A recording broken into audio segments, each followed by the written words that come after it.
South Sudan, the world's youngest country, born in 2011 with a tidal wave of hope. But barely 2 years later, that hope was shattered by brutal civil war. Today, I want to take you inside the story, because behind every headline there are real people fighting for survival. Let's rewind. After decades of conflict with Sudan, South Sudan achieved independence, and the streets erupted in celebration. People danced, flags waved, and for a brief moment anything seemed possible. But nation building isn't easy, especially when old wounds run deep. The trouble began at the very top. President Salva Kiir, wearing his trademark black cowboy hat, and his former ally Vice President Riek Machar represented South Sudan's two largest ethnic groups. But rivalry, mistrust, and power struggles boiled over in 2013. The army split.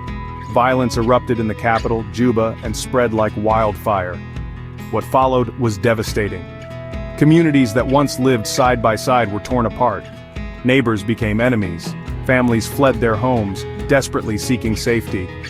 By 2017, the UN was calling it one of the world's fastest-growing refugee crises. 4 million people, about a third of the entire population, were forced to run. I want you to imagine you're a child, clutching your mother's hand, leaving everything behind. Or a farmer, watching your fields burn.